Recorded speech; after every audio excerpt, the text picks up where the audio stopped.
আঁশ জাতীয় খাবার লাগবে 9 কেজি। এখন দানাদার খাবার কোনটা, আঁশ জাতীয় খাবার কোনটা আমরা জানি?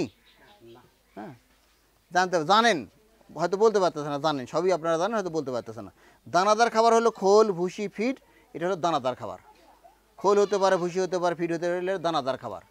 ভুট্টার গুঁড়া, ধানের গুঁড়া, চালের গুঁড়া, এগুলো হলো দানাদার খাবার। আর আঁশ জাতীয় খাবার কোনটা? কাঁচা ঘাস, খড়, এটা হলো আঁশ জাতীয় খাবার।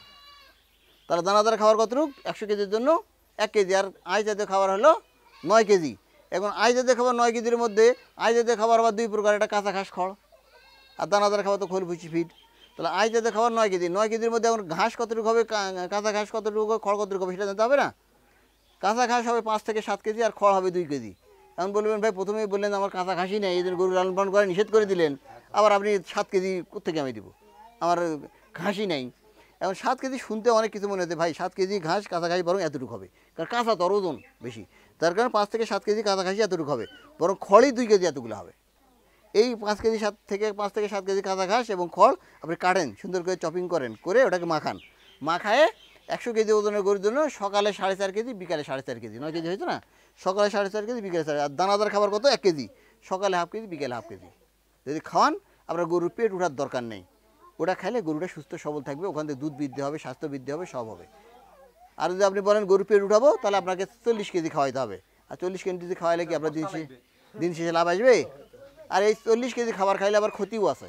ক্ষতিটা কি? যেমন আমরা এই বাড়িতে যদি নর্মালি খাই, পেটটা ফুলে বের হয়, এমনি পেটটা লেভেল আছে, 2 ভাই আমরা খাইলাম, আমার পেটটা কিন্তু ফুলে বের হয়নি, লেভেল আছে। কিন্তু যদি এই খাবারটা আমরা হোটেলে না খায়, যদি কোনো বিয়ে বাড়িতে খাইতে যেতাম, তাহলে কী হতো? হ্যাঁ, না বিয়ের বাড়িতে যেতে ওটা খাইতাম নাকি? ভুঁড়ি ফুললে পেট বাইরে হইতেই, কারণ হোটেলে খাইছি আমি 1 পোয়া। ওই দিন তো আমরা নিয়তি করি আজকে বিয়ে খাইতে যাবো 1 কেজি খাবো, নিয়ত করে যায় না?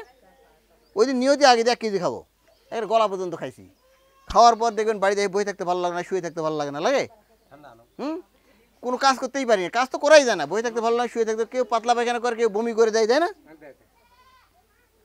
তা আল্লাহ তাআলা বলছে, কোরআনেও একটা কথা আছে যে তোমার পেটের 3 ভাগে 2 ভাগ খাওয়ার 1 ভাগ ফাঁকা রাখো। এটা কোরআনেও আছে যে তোমার খাদ্যবার যতটুকু লাগবে তার 3 ভাগের 2 ভাগ খাওয়ার 1 ভাগ ফাঁকা রাখো। কারণটা কি? খাবারটা যদি পেটের মধ্যে নড়াচড়া না হয় তাহলে হজম হবে না। এই জন্যই বলছে পেটের তোমার 2 ভাগ ফাঁকার 2 ভাগ খাও, 1 ভাগ ফাঁকা রাখো, যাতে খাদ্যটা নড়াচড়া হয়, হজম তাহলে তাড়াতাড়ি হবে। এখন আমি গলা পর্যন্ত খাইছি, তাহলে তো খাদ্যটা হজম নড়াচড়া করতে পারবে না, তাহলে হজম হবে? তাহলে আমার পাতলা পায়খানা বমি হবে না? এখন এই পাতলা পায়খানা বা বমি করে ফেলছি আমি, পাতলা পায়খানা হোক আর বমি হোক, 7 দিন শরীরটা কেমন ঝিমঝিম করে না? পাতলা পায়খানা হলে বা বমি হলে 7 দিন শরীরটা ঝিমঝিম করে, কোনো কাজও করতে পারি না, কেমন কেমন লাগে। তাহলে দেখেন, এটার অর্থ যে আপনার 7 দিনের আয়ু কমে গেল জীবন থেকে। আবার আপনি টাকারও ক্ষতি করলেন, কি যে আপনি বাড়িতে খাইলে 1 পোয়া খাবারের দাম 1 টাকা, কিন্তু ওখানে যা খাইছেন 4 টাকার খাবার, 4 পোয়া খাইছেন 1 কেজি, তাহলে কি আপনি 3 টাকার ক্ষতি করলেন, অর্থনৈতিক ক্ষতি করলেন, শারীরিক ক্ষতি করলেন। তাহলে বেশি খাই কি লাভ হলো না লস হলো? তাহলে গরুরও ঠিক তাই, যদি পেট ভর্তি করে খান, তার লাভ হবে না লস হবে? অর্থনৈতিক ক্ষতি হবে, গরুর স্বাস্থ্যের ক্ষতি হবে। যেখান থেকে গরু থেকে লাভ পাওয়ার কথা, লাভ তো দূরের কথা, আর ক্ষতি হবে। এই জন্যই গরুকেও বেশি খাবার খাওয়ানো যাবে না, পরিমাণ মতোই, লিমিট মতোই খাবার খাওয়াইতে হবে, তাহলে আপনি অবশ্যই লাভবান হবেন। তাহলে কি গরুকে বেশি খাওয়ানো যাবে?